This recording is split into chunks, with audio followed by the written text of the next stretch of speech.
नमस्कार साथियों, आपका स्वागत है हमारे YouTube चैनल एजुकेशन वर्ल्ड में। हमारा जो चैनल है आपको UP TET, C TET, super TET से संबंधित जितने भी आपके महत्वपूर्ण टॉपिक हैं, बाल विकास विषय से, बाल विकास एवं शिक्षण विधियाँ विषय से सारे महत्वपूर्ण टॉपिक आपको कवर कराए जाएंगे। तो उसी क्रम में जो हमारे आज का एक टॉपिक है अधिगम वक्र, लर्निंग कर्व, बहुत ही महत्वपूर्ण टॉपिक है। प्रत्येक वर्ष यूपी टेट हो गया, चाहे सुपर टेट हो गया, चाहे सी टेट हो गया, यहाँ से एक न एक सवाल जरूर पूछा जाता है और बहुत ही सरल टॉपिक है, केवल आपको समझने की आवश्यकता है इस टॉपिक को। तो उसी क्रम में जो हम अधिगम वक्र में क्या होता है, अधिगम वक्र कैसे बनते हैं, कितने प्रकार के होते हैं, एक अध्यापक के लिए क्यों आवश्यक है अधिगम वक्र, क्यों जानना चाहिए एक अध्यापक को। तो आप भी भावी शिक्षक हैं सभी लोग, तो आपके लिए भी आज का टॉपिक बहुत इम्पॉर्टेंट होने वाला है। तो हमारा वीडियो को आप अंत तक देखिए और आइए शुरू करते हैं आज का टॉपिक अधिगम वक्र, लर्निंग कर्व। देखिए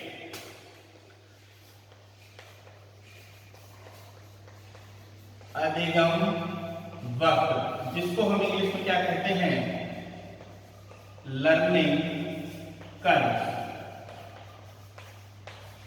लर्निंग कर्व। इसको पढ़ने से पहले हम आपसे एक बात पूछना चाहते हैं। आप ये बताइए कि जब भी आप किसी काम की शुरुआत करते हैं तो क्या होता है? क्या आपके सीखने की जो क्षमता है या स्पीड है या गति है, क्या एक जैसी ही रहती है? नहीं, ऐसा नहीं होता है। कभी कभी हमारे सीखने की गति, जैसे जैसे हम अभ्यास करते हैं, तो कभी कभी तो ऐसा होता है कि हमारे जो सीखने की गति है वो कैसी होती है, कम हो जाती है। और कभी कभी हमारे सीखने की गति क्या होती है, बढ़ जाती है नहीं? तो जो हमारे सीखने की गति कभी कम हो गई, कभी बढ़ गई, इसको अगर हम एक ग्राफ पर बनाएं, एक ग्राफ पर प्लॉट करें, तो हमें जो एक वक्र रेखा प्राप्त होती है, वही वक्र रेखा क्या कहलाती है, अधिगम वक्र कहलाती है नहीं? तो सबसे पहले यहाँ पर देखिए दो चीजें से बना है, अधिगम और वक्र, अधिगम और वक्र। तो अधिगम क्या होता है ये जान लेते हैं हम लोग कि व्हाट इज लर्निंग। लर्निंग माने क्या होता है, अधिगम। अधिगम क्या होता है आपको पता है कि what is learning, learning is change in behaviour, change in behaviour या permanent change in behaviour. What is learning, learning is permanent change in behaviour. अधिगम क्या है, सीखना क्या है, व्यवहार में होने वाला हमारा स्थायी परिवर्तन, ऐच्छिक परिवर्तन, जो हम चाहते हैं वही परिवर्तन होना चाहिए व्यवहार में, यही क्या कहलाता है, अधिगम कहलाता है। और वक्र, वक्र क्या होता है, आपने वहां पढ़ा होगा गणित विषय में कि सरल रेखा, वक्र रेखा, टेढ़ी मेढ़ी रेखा जो होती है वो वक्र रेखा कहलाती है। तो उसी से संबंधित एक टॉपिक है हमारा अधिगम वक्र। सीखने को, जब हम सीखने की गति को एक ग्राफ पर प्लॉट करते हैं, वही क्या कहलाता है, अधिगम वक्र। आइए आगे समझते हैं इसको, हम देखें कुछ इस तरीके से। ये हमारी तो अक्ष है, आप लोग जानते हैं ये क्या है, अक्ष है। जो हमारी क्षैतिज अक्ष होती है इसको हम एक्स अक्ष कहते हैं, और जो ऊर्ध्वाधर अक्ष होती है इसको हम क्या कहते हैं, वाई अक्ष कहते हैं। मानते हैं या मान लीजिए कि क्षैतिज अक्ष जो है हमारी एक्स अक्ष, इस पे हम रखते हैं अभ्यास, अभ्यास या प्रयास को, अभ्यास या प्रयास को, और इधर हम रखते हैं जो हमारी सीखने की मात्रा। अभ्यास या प्रयास को हम लोग एक्स अक्ष पर और वाई अक्ष पर हमने सीखने की मात्रा। तो आप लोगों को पता है कि जब भी हम कोई ग्राफ बनाते हैं तो हमें कम से कम दो वेरिएबल, दो चरों की आवश्यकता होती है। तो यहाँ पर हमारे दो चर कौन कौन से हैं? सबसे पहला जो चर है हमारा, जिसको हमने एक्स अक्ष पर दिखाया है, अभ्यास या प्रयास, और दूसरा जो चर है वो है सीखने की मात्रा। देखिए इसका क्या मतलब हुआ कि हमारे जो अभ्यास या प्रयास जो हम कर रहे हैं उसका हमारे सीखने की मात्रा पर क्या प्रभाव पड़ रहा है।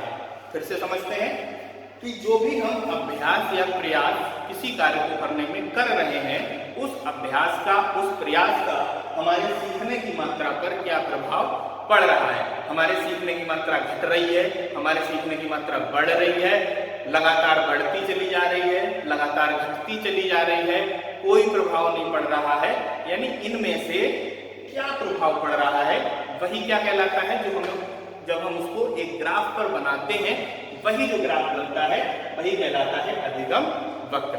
अर्थात एक जो क्वेश्चन किस तरीके से पूछा जाता है, यहां से क्वेश्चन क्या बनता है वही जानेंगे। यहां से क्वेश्चन ये बनता है, क्वेश्चन आता है कि अधिगम वक्र सूचक हैं या अधिगम वक्र सूचित करते हैं। किस चीज को सूचित करते हैं अधिगम वक्र?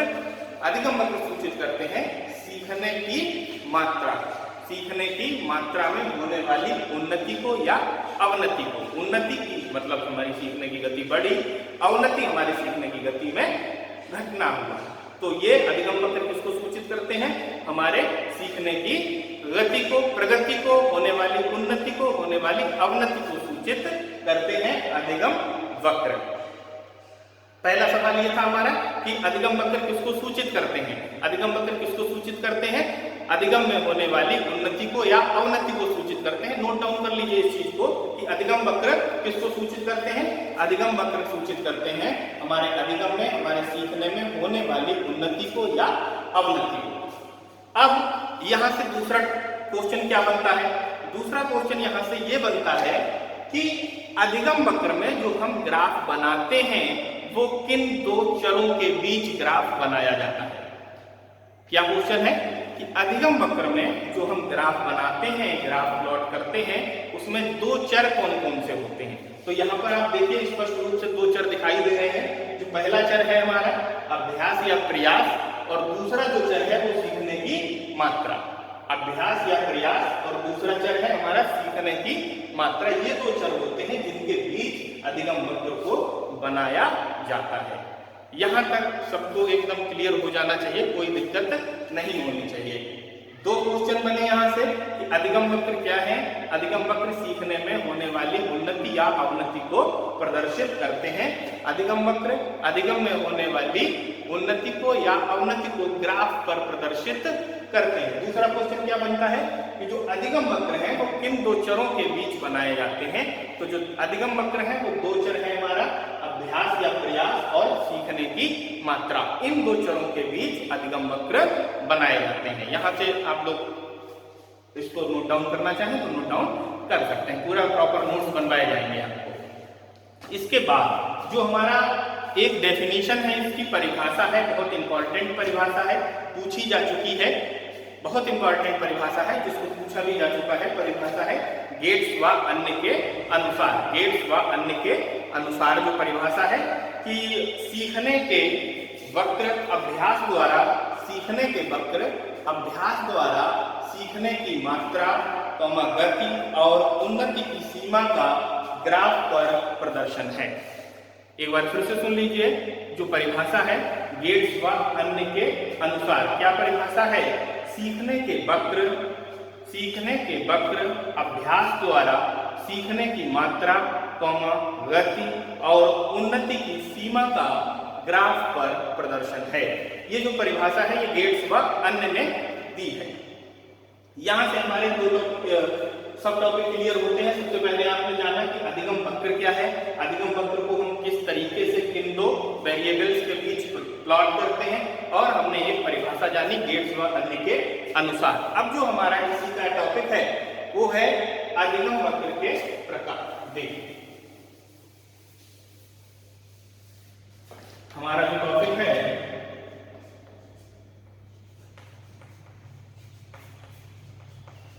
अधिगम वक्र के प्रकार। अधिगम वक्र के प्रकार, types of learning curves. Types of learning curves. अधिगम वक्र के प्रकार, अधिगम वक्र कितने प्रकार के होते हैं। तो बेसिकली अगर हम देखें यहां लिखेंगे अधिगम वक्र कितने प्रकार के होते हैं? 4 प्रकार के होते हैं। अधिगम वक्र कितने प्रकार के होते हैं? अधिगम वक्र जो होते हैं हमारे 4 प्रकार के होते हैं। कौन कौन से हैं अधिगम वक्रों के 4 प्रकार? सबसे पहला देखिए, जो सबसे पहला वक्र है उसका नाम है समान निष्पादन। समान निष्पादन वक्र कहते हैं हम इसको। दूसरा है नाम इसका रेखीय त्वरण वक्र। रेखीय त्वरण वक्र भी हम इसको कहते हैं। अगला नाम है इसका सरल रेखीय वक्र। इसको हम सरल रेखीय वक्र भी कहते हैं। इसके अलावा एक और नाम है इसका शून्य त्वरित वक्र। शून्य त्वरित वक्र। इतने सारे नाम हैं इसके। समान निष्पादन वक्र सबसे पहला वक्र है जो हमारा, उसका नाम है समान निष्पादन वक्र, रेखीय त्वरण वक्र, सरल रेखीय वक्र या शून्य त्वरित वक्र। जो दूसरा वक्र है, जो हमारा दूसरा वक्र है उसका नाम है, देखिए, वर्धमान निष्पादन। वर्धमान निष्पादन वक्र भी हम इसको कहते हैं। दूसरा नाम है इसका सकारात्मक वक्र। वर्धमान निष्पादन वक्र, सकारात्मक वक्र, और इसका अगला नाम है वर्धमान निष्पादन वक्र, सकारात्मक वक्र, धनात्मक त्वरण वक्र या धनात्मक वक्र भी हम इसको कहते हैं। और अगला नाम है इसका नतोदर वक्र। नतोदर वक्र भी हम इसको कहते हैं। अब जो तीसरा वक्र है हमारा उसका नाम है ह्रासमान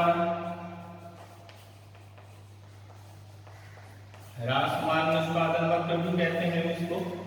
सकारात्मक के बाद में इसको कहते हैं नकारात्मक त्वरण वक्र या नकारात्मक वक्र भी कहते हैं। नकारात्मक वक्र कह लीजिए या नकारात्मक त्वरण वक्र भी हम इसको कहते हैं। तो अगला नाम है वो है धनात्मक या इधर जो इसको हम कहते हैं ऋणात्मक, और नतोदर और इसको हम कहते हैं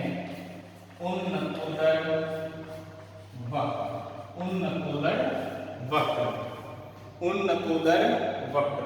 जो चौथा है टाइप इसका, उसका नाम है मिश्रित वक्र, और इसी को हम और एक नाम से जानते हैं आकारीय वक्र। तो ये जो हमारे टाइप हो गए, सबसे पहले यहाँ से बहुत इंपॉर्टेंट क्वेश्चन है भैया, यहाँ से जो टेट के लिए बनते हैं, सबसे पहला जो वही है कि अधिगम वक्र कितने प्रकार के होते हैं। अधिगम वक्र कितने प्रकार के होते हैं? अधिगम वक्र जो होते हैं वो हमारे 4 प्रकार के होते हैं। अधिगम वक्र कितने प्रकार के होते हैं? यहाँ से देखिए, अधिगम वक्र जो होते हैं 4 प्रकार के होते हैं। कौन कौन से होते हैं 4 प्रकार? पहला है समान निष्पादन वक्र भी कहते हैं। समान निष्पादन वक्र, रेखीय त्वरण वक्र जिसका और नाम है, अगला नाम है इसका शून्य त्वरित वक्र या सरल रेखीय वक्र। जो अगला वक्र है उसका नाम है वर्धमान निष्पादन वक्र। वर्धमान निष्पादन वक्र भी कहते हैं इसको, सकारात्मक त्वरण वक्र भी कहते हैं, धनात्मक वक्र भी कहते हैं या नतोदर वक्र भी कहते हैं। इसके अलावा जो तीसरा है उसका नाम है ह्रासमान निष्पादन वक्र, नकारात्मक वक्र, ऋणात्मक वक्र या उन्नतोदर वक्र। जो चौथा है टाइप उसका नाम है मिश्रित वक्र या आकारीय वक्र। स्क्रीनशॉट ले लीजिए, आप लोग स्क्रीनशॉट ले लें आप लोग इसका।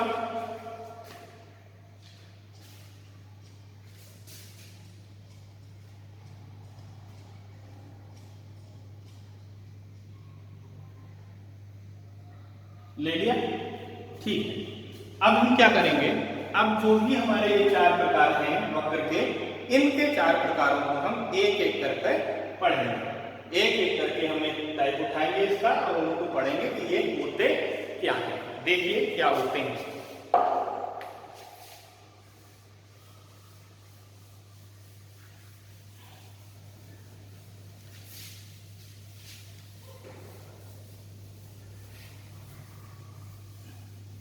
देखिए अभी हमने पढ़ा था कि अधिगम वक्र क्या है, अधिगम वक्र कितने प्रकार के होते हैं। तो आपने जाना कि अधिगम वक्र कितने प्रकार के थे, 4 प्रकार के। तो उन्हीं 4 प्रकारों में से जो हमारा पहला प्रकार है, अधिगम वक्र में, जिसका अभी आपने पढ़ा था, सरल रेखीय वक्र। इंग्लिश में हम इसको कहते हैं straight line curve, straight line curve, सरल रेखीय वक्र या स्ट्रेट लाइन कर्व। देखिए सबसे पहले हम इसकी शेप जानते हैं, किस तरीके से ये होता है। कुछ इस तरीके से इसका आकार होता है। ये दो हमारी अक्ष बन गई, आकार तो अभी बनेगा इस तरीके का। ये हमारी अक्ष बन गई, एक्स अक्ष और वाई अक्ष, और इसका जो आकार होता है वो कुछ इस तरीके का। ये देखिए ये सरल रेखा है, स्ट्रेट लाइन है, इसीलिए हम इसको क्या कहते हैं, स्ट्रेट लाइन कर्व कहते हैं, सरल रेखीय वक्र कहते हैं। हमने आपको बताया था कि जो हमारे अधिगम वक्र होते हैं वो दो चर हैं जिनके बीच इनको बनाया जाता है। इधर एक्स अक्ष पर हमने क्या लिखा था, अभ्यास या प्रयास, और वाई अक्ष पर क्या लिखा था हमने, सीखने की, वाई अक्ष पर हमने लिखा था सीखने की मात्रा। अब हम इसको समझेंगे कि ये जो स्ट्रेट लाइन है ये हमने किस तरीके से बना दी और इसको ये नाम क्यों दिया गया। देखिए आप लोगों ने ग्राफ पर बनाया होगा, ग्राफ पेपर देखा होगा। ग्राफ पेपर में आपने देखा होगा कि 1-1 सेंटीमीटर पर रेखाएं जो होती हैं वो बनी हुई होती हैं। तो मान लेते हैं कि 1 सेंटीमीटर यहां पर है, ऐसे करके हम अगर इसमें निशान लगा लें,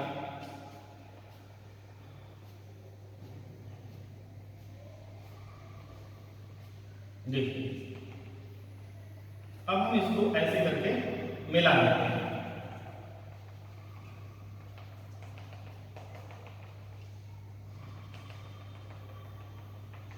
देखिए इसके हमने क्या करा, इस तरीके से ग्राफ को हमने आगे बढ़ा दिया। अब आप देखिए क्या होता है, हम मान लेते हैं कि ये जो डिस्टेंस है 1 सेंटीमीटर बराबर 1 घंटा, हमने मान लिया है 1 सेंटीमीटर बराबर इधर 1 घंटा। तो हम इधर अभ्यास या प्रयास हमने 1 घंटे पढ़े तो हमने कितना सीख लिया, इतना सीख लिया, इतना सीख लिया। 2 घंटे पढ़े तो इतना सीख लिया। 3 घंटा हम पढ़ाई करते हैं तो इतना सीख लिया। 4 घंटा पढ़े तो इतना सीख लिया। 5 घंटा पढ़े ये, 6 घंटा ये, 7 घंटा ये, ऐसे ही क्या होगा, लगातार आगे बढ़ता चला जाएगा। तो ये लगातार आगे बढ़ता चला जाएगा तो हमको ऐसी सरल रेखा से प्राप्त होती चली जाएगी। इसीलिए हम इसको क्या कहते हैं, सरल रेखीय वक्र कहते हैं। अब देखिए क्या होता है इसमें, सरल रेखीय वक्र में क्या होता है, इसमें स्पष्ट रूप से हमको ये पता चलता है कि हमारे अभ्यास या प्रयास की मात्रा बढ़ने के साथ साथ हमारे सीखने की मात्रा भी लगातार बढ़ती चली जाती है। क्वेश्चन किस तरीके से पूछता है कि किस वक्र में या इस तरीके से पूछेगा कि वह वक्र जिसमें अभ्यास या प्रयास की मात्रा के बढ़ने के साथ साथ सीखने की मात्रा भी लगातार बढ़ती चली जाती है, बताइए कौन सा वक्र है, बताइए कौन सा वक्र है। ये 4 आपको ऑप्शन दिए हुए होंगे, उनमें से आपको चूज करना है कि किस वक्र में ऐसा होता है। क्या था, फिर से एक बार समझ लेते हैं कि सरल रेखीय वक्र क्या होता है। सरल रेखीय वक्र वह वक्र होता है जिसमें अभ्यास या प्रयास की मात्रा लगातार बढ़ने के साथ साथ हमारे सीखने की मात्रा भी लगातार बढ़ती चली जाती है। उस वक्र को हम सरल रेखीय वक्र कहते हैं, उस वक्र को हम सरल रेखीय वक्र कहते हैं। स्क्रीनशॉट ले लीजिए, आप लोग स्क्रीनशॉट लीजिए।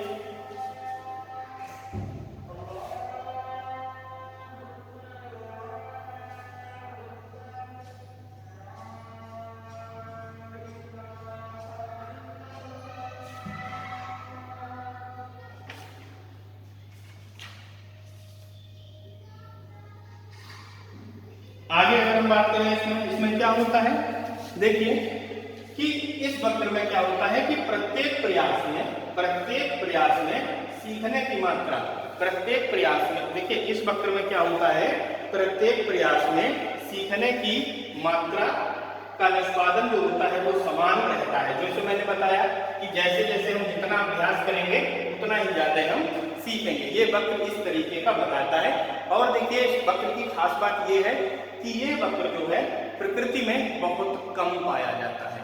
प्रकृति में ये वक्र बहुत कम पाया जाता है। क्यों बहुत कम पाया जाता है? आप लोगों को पता है, अभी हमने जैसे ऊपर बताया था कि आप जैसे जैसे जैसे हम 1 घंटा पढ़े, क्या हमारी सीखने की गति वही रहेगी जब हम 4 घंटा पढ़ लेंगे? जी नहीं। थकान की वजह से या कुछ अन्य ऐसे कारण हो सकते हैं जिनकी वजह से हमारे सीखने की गति जो होती है वो प्रभावित हो जाती है। हो सकता है बढ़ भी जाए, हो सकता है घट भी जाए, वो हम आगे डिस्कस करेंगे। फिलहाल ये हमारा सरल रेखीय वक्र था, इसको आपने बहुत अच्छे से समझ लिया होगा कि सरल रेखीय वक्र क्या होता है। क्या होता है सरल रेखीय वक्र? कि ऐसा वक्र जिसमें अभ्यास या प्रयास की मात्रा के साथ साथ जो हमारे सीखने की मात्रा है उसका निष्पादन समान रहता है। कि जैसे जैसे हमारे अभ्यास और प्रयास बढ़ेंगे वैसे वैसे हमारे सीखने की मात्रा भी लगातार बढ़ती चली जाएगी। तो इसको हम क्या कहते हैं?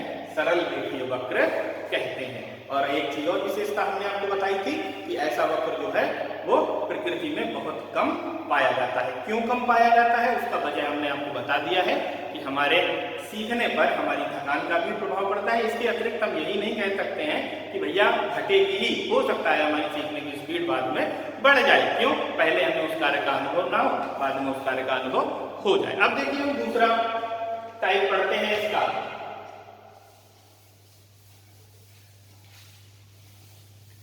अधिगम वक्र का जो पहला टाइप था जिसका नाम था सरल रेखीय वक्र, अब हम अधिगम वक्र का दूसरा टाइप पढ़ते हैं जिसका नाम है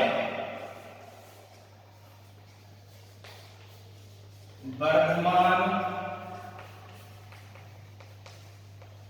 निष्पादन वक्र। वर्धमान, जिसका नाम है वर्धमान निष्पादन वक्र। वर्धमान निष्पादन वक्र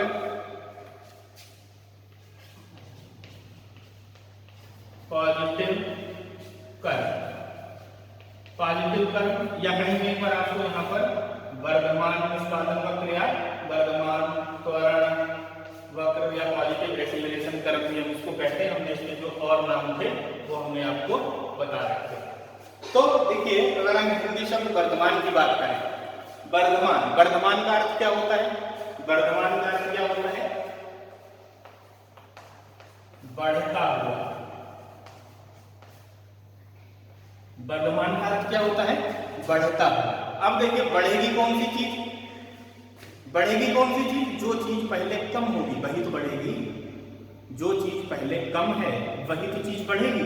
तो बढ़ता हुआ, इसका क्या मतलब हुआ कि प्रारंभ में क्या होता है? वर्धमान निष्पादन वक्र में हमारे जो सीखने की गति है वो कम होती है और बाद के प्रयासों में हमारे सीखने की गति क्या हो जाती है? बढ़ जाती है। वर्धमान निष्पादन वक्र में क्या होता है कि हमारे सीखने की गति प्रारंभ के प्रयासों में कैसी होती है? कम होती है और बाद के प्रयासों में हमारे जो सीखने की गति है वो बढ़ जाती है। नाम से ही स्पष्ट है वर्धमान। आपको कुछ नहीं याद करना है, आपको इतना याद करना है कि वर्धमान का अर्थ क्या है? वर्धमान का अर्थ होता है बढ़ता हुआ। तो बढ़ेगी कौन सी चीज? जो चीज पहले कम है, जो चीज पहले से ही बढ़ी हुई है उसको बढ़ने की क्या हो सकता है?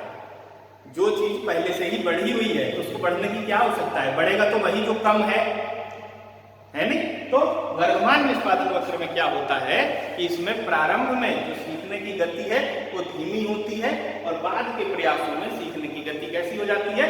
बढ़ जाती है। अगर हम इसको कर्व में बनाएं, ग्राफ बनाते हैं इसका हम लोग कुछ इस तरीके से अक्ष बना लीजिए, वाई अक्ष और इधर एक्स। जो ग्राफ बनेगा इसका कुछ इस तरीके से इसका ग्राफ बनेगा। इधर क्या रहेगा हमारा? अभ्यास या प्रयास, अभ्यास या प्रयास। और इधर हमने आपको बताया था क्या रहता है? इधर क्या रहेगा? सीखने की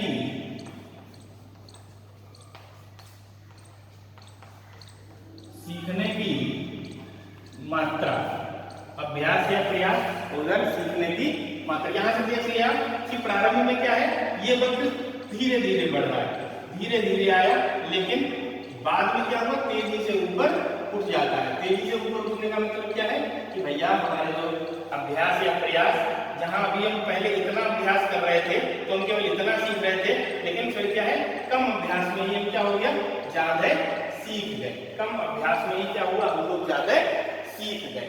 तो क्या होता है कि ऐसा वक्र जिसमें प्रारंभ में हमारे सीखने की गति कैसी होती है, धीमी होती है, और बाद के प्रयासों में हमारे जो सीखने की गति है वो बढ़ जाती है। प्रारंभ में सीखने की गति धीमी और बाद के प्रयासों में सीखने की गति बढ़ जाती है। वर्धमान निष्पादन वक्र, वर्धमान निष्पादन वक्र, धनात्मक त्वरण वक्र, सकारात्मक वक्र या नतोदर वक्र कहलाता है। स्क्रीनशॉट ले लीजिए इसका, स्क्रीनशॉट ले लीजिए आप।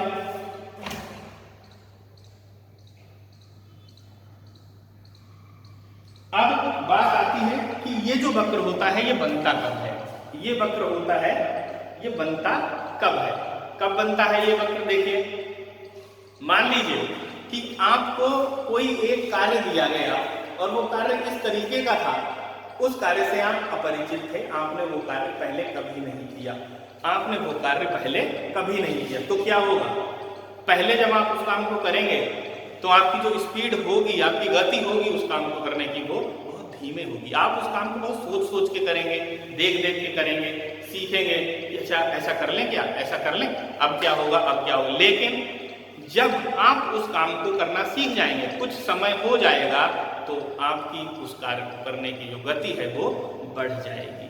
जैसे एक उदाहरण के माध्यम से जानते हैं, जब आपने लिखना सीखा था बचपन में, जब आपने लिखना सीखा था तो आप जो छोटा बड़ा बनाते थे तो आप बहुत समय लगता था आपको उस छोटा बनाने में लगता था। लेकिन आज क्या है, आप क्या है, आज आप छोटा बनाते देर नहीं लगता, जाने क्या क्या लिख देते हैं हम लोग, है उतना टाइम नहीं लगता, उतना टाइम क्या, टाइम ही नहीं लगता है। तो ये क्या है, हमारा वर्धमान निष्पादन वक्र का ही एक उदाहरण है ना। बहुत सारे काम ऐसे हो सकते हैं। भोजन बनाना है, भोजन बनाना है, पहले क्या होता है, सोचना पड़ता है, बड़ा धीरे धीरे टाइम लगता है, कैसे बनाएं, क्या करें। लेकिन जब सीख जाते हैं तो कुछ सोचना ही नहीं होता, फटाफट हम लोग काम करना शुरू कर देते हैं। इसके अलावा कई सारे उदाहरण ऐसे हो सकते हैं। स्क्रीनशॉट आप लोगों ने ले लिया है, हमने क्या होता है एक बार फिर से जान लेते हैं हम लोग। वर्धमान निष्पादन वक्र, सबसे पहले आपको याद रखना है इसमें कि वर्धमान का अर्थ क्या होता है। वर्धमान का अर्थ होता है बढ़ता हुआ। तो भैया हमने आपको बताया वर्धमान का अर्थ होता है बढ़ता हुआ, तो बढ़ेगा कौन, जो पहले से कम होगा वही बढ़ेगा। तो जाहिर सी बात है वर्धमान निष्पादन वक्र में क्या होगा कि एक ऐसा वक्र जिसमें प्रारंभ में हमारे सीखने की मात्रा जो होती है वो कम होती है, लेकिन बाद में तीव्र हो जाती है। पहले क्या होता है, हमारे सीखने की मात्रा कम और बाद के प्रयासों में सीखने की मात्रा तीव्र हो जाती है। क्या कहलाता है, वर्धमान निष्पादन वक्र कहलाता है। ऐसा वक्र क्या होता है, कब बनता है, तब बनता है ऐसा वक्र जब हम कोई नया काम करने जाते हैं, एकदम नया सा कार्य सीखने जाते हैं। क्यों, जब हम नए कार्य को करने सीखने जाते हैं उस समय हम उस कार्य की जटिलता से, उस कार्य को कैसे करेंगे उससे अपरिचित होते हैं। लेकिन जैसे जैसे हम अभ्यास करते हैं उस कार्य के बारे में हमको पता चल जाता है और समय के साथ साथ हम उस कार्य को गति के साथ करना सीख जाते हैं। दो टाइप हमने पढ़ लिए हैं, अब हम लोग इसका तीसरा प्रकार पढ़ते हैं।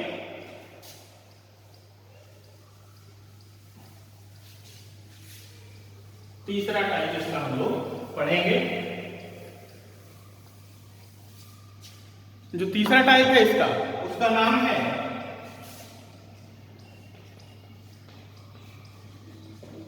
ह्रासमान निष्पादन वक्र, या वो पॉजिटिव था, ये क्या हो जाएगा, नेगेटिव, नेगेटिव पर।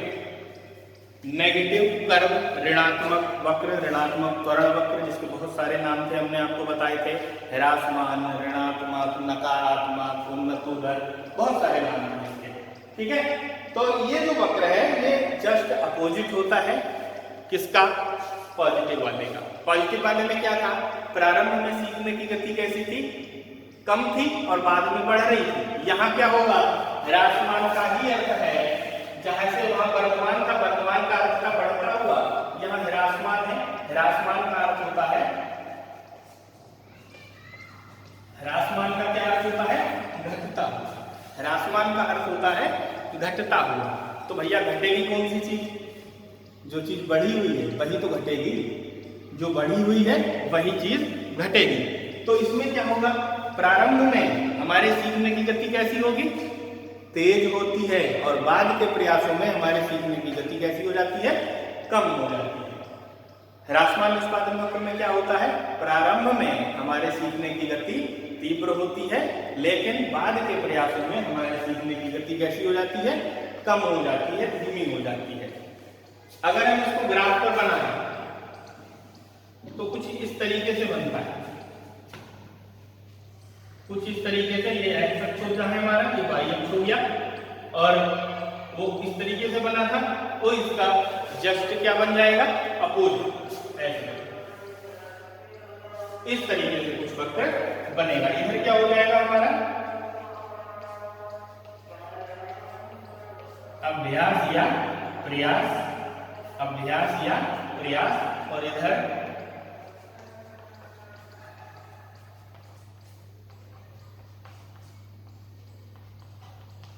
सीखने की मात्रा। देखिए, अभ्यास या प्रयास और इधर सीखने की मात्रा, ये वक्र है। कि देखिए यहाँ से देखिए, पहले के प्रयासों में सीखने की गति तेज है, लेकिन बाद के प्रयासों में ये वक्र कहाँ आ गया? नीचे आ गया। यानी बाद के प्रयासों में क्या हुआ? हमारे जो सीखने की गति है वो कैसी हो जाती है? धीमी हो जाती है, मंद हो जाती है, स्लो हो जाती है। क्यों हो जाती है?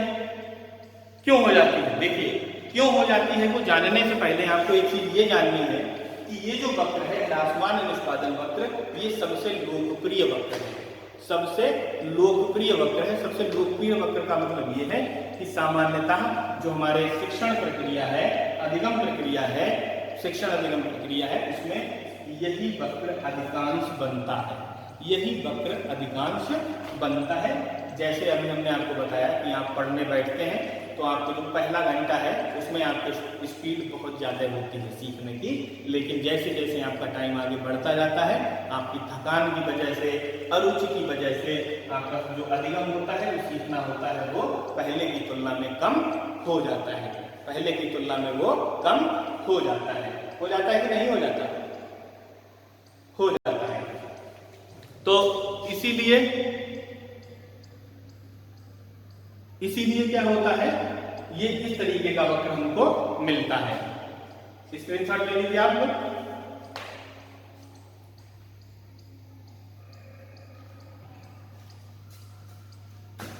ह्रासमान निष्पादन वक्र क्या होता है? ह्रासमान निष्पादन वक्र ऐसा वक्र होता है जिसमें प्रारंभ में सीखने की गति तीव्र होती है, किंतु बाद के प्रयासों में सीखने की गति कैसी हो जाती है? धीमी हो जाती है। इंपॉर्टेंट बात आपको क्या रखनी है कि जो ह्रासमान निष्पादन वक्र होता है, ये सबसे ज्यादा लोकप्रिय वक्र होता है। प्रकृति में सबसे ज्यादा इसी प्रकार का वक्र बनता है। क्यों बनता है? हमने आपको बताया कि जब हम किसी काम को करते हैं, हम एनर्जेटिक होते हैं, हमें ऊर्जा होती है। तो प्रारंभ में तो हम उस काम को बड़े स्पीड से करते हैं, लेकिन ऊर्जा के अभाव में बाद में हम अपनी रुचि भी खो देते हैं उस काम को करने में। तो क्या होता है? हमारी जो सीखने की गति है वो धीमे हो जाती है पहले की तुलना में। ठीक है ना? अब जो अगला है, अगला वक्र है चौथा और अंतिम। चौथा और अंतिम जो वक्र है, फोर्थ, जिसका नाम था मिश्रित वक्र। मिश्रित वक्र, या इसका एक और नाम था आकारीय वक्र, एस शेप्ड कर्व। देखिए, एस आकारीय वक्र क्यों कहते हैं? यहां से आप लोग इसका ग्राफ बनाएंगे, आपको वहीं से ही कंफर्म हो जाएगा। इसकी जो शेप होती है वो कुछ एस आकार की होती है। इंग्लिश का कैपिटल एस इस तरीके का होता है, कुछ इस तरीके का। यहां क्या लिखते हैं हम लोग? अभ्यास, अभ्यास या प्रयास। और इधर क्या लिखा जाता है? सीखने की मात्रा। अभ्यास या प्रयास, और इधर हम लोग लिखते हैं सीखने की मात्रा। तो इसका जो आकार है वो एस अक्षर के आकार का होता है, इसीलिए इसको हम क्या कहते हैं? एस आकारीय वक्र भी कहते हैं। देखिए यहां पर क्या है, इस प्रकार के वक्र में प्रारंभ में जो सीखने की गति है धीमी होती है। देखिए यहां से देखिए धीमी है और बाद में ये ऊपर उठ गया तो तीव्र हो गई, और बाद में फिर कैसी हो जाती है? धीमी हो जाती है। इसीलिए इसको क्या कहते हैं? मिश्रित। मिश्रित माने मिला जुला, मिश्रित माने मिला जुला, मिल। प्रारंभिक प्रयासों में सीखने की गति धीमी, फिर तेज हो गई और बाद में फिर धीरे हो जाती है, इसीलिए इसको मिश्रित वक्र कहा जाता है। एस आकारीय वक्र इसको क्यों कहा जाता है? एस आकारीय वक्र इसको इसलिए कहा जाता है क्योंकि इसका जो आकार होता है या इसके जो वक्र का आकार होता है वो इंग्लिश के कैपिटल एस अक्षर की तरह होता है, लेटर की तरह होता है, इसीलिए इसको एस आकारीय वक्र कहा जाता है। स्क्रीनशॉट ले लीजिए इसका, आप लोग स्क्रीनशॉट ले लीजिए। देखिए अब चारों वक्र हमने पढ़ लिए। पहला जो वक्र था जिसका नाम था रेखीय त्वरण वक्र, दूसरा जो वक्र था जिसका नाम था वर्धमान निष्पादन वक्र, तीसरा जो वक्र था जिसका नाम था पहला रेखीय त्वरण वक्र, दूसरा वर्धमान, तीसरा ह्रासमान, और चौथा जो वक्र था एस आकारीय वक्र या मिश्रित वक्र। तो अधिगम वक्र होते हैं हमारे कुल 4 प्रकार के। आपको अलग अलग प्रकारों का नहीं जाना है, किताबों आपकी अलग अलग किताबें हैं, कई बुक्स हैं, उनमें कई सारे प्रकार के दे रखे हैं। आपको मुख्यतः 4 प्रकार की याद करने हैं। तो अधिगम वक्र 4 प्रकार के थे, चारों प्रकारों के बारे में भी हमने पढ़ लिया है। अब हम जो लोग पढ़ेंगे वो एक और थोड़ा सा छोटा सा टॉपिक है इसी रिलेटेड कि अधिगम वक्रों का शैक्षिक महत्व क्या है, कि शिक्षा में इनको पढ़ना, एक टीचर के लिए इनको पढ़ना क्यों जरूरी हो जाता है, उनके बारे में भी हम लोग थोड़ा सा डिस्कस कर लेते हैं। देखिए एक शिक्षक के लिए इनकी आवश्यकता क्यों होती है, तो सबसे पहला पॉइंट अगर हम इनकी बात करें तो सबसे पहला है ये कि इन वक्रों के माध्यम से हम छात्रों की सामान्य प्रगति के बारे में जानकारी प्राप्त कर सकते हैं। क्या था कि इन वक्रों के माध्यम से हम छात्रों की सामान्य प्रगति के बारे में जानकारी प्राप्त कर सकते हैं कि जो स्टूडेंट्स हैं हमारे वो कैसे प्रगति कर रहे हैं, प्रगति कर भी रहे हैं या नहीं कर रहे हैं। ठीक है, पहला पॉइंट हमारा ये हो जाता है। जो दूसरा पॉइंट है हमारा ये अधिगम प्रक्रिया में सुधार। अगर हमको लग रहा है कि हमारे जो स्टूडेंट्स हैं वो तरक्की नहीं कर रहे हैं, उन्नति नहीं कर रहे हैं, तो इसमें हमारी भी तो कुछ त्रुटियां हो सकती हैं, तो हम अधिगम प्रक्रिया में अपनी सुधार के लिए भी इन वक्रों की सहायता ले सकते हैं। अगला है कि अध्यापक के लिए भी सहायक होते हैं ये वक्र, उसको भी इन वक्रों की सहायता से पता चलता है कि अगर छात्र उन्नति नहीं कर रहे हैं तो उसको क्या करना चाहिए, छात्रों के मानसिक स्तर के अनुकूल शिक्षण कार्य करना चाहिए। तो ये भी चीजें इंपॉर्टेंट हो जाती हैं किसी भी शिक्षक के लिए। तो आज का जो हमारा टॉपिक था अधिगम वक्र, क्या क्या पढ़ा हमने अधिगम वक्रों के बारे में, अधिगम वक्र के बारे में पढ़ा, अधिगम वक्रों के प्रकार के बारे में आपने पढ़ा, उसके बाद आपने पढ़ा अधिगम वक्रों का शैक्षिक महत्व क्या है। तो आज का वीडियो आपके लिए बहुत ही खास है और आप लोग हमारे चैनल को लाइक कीजिए, सब्सक्राइब कीजिए, शेयर कीजिए और जितना ज़्यादा से ज़्यादा हो सके इसको वॉच कीजिए।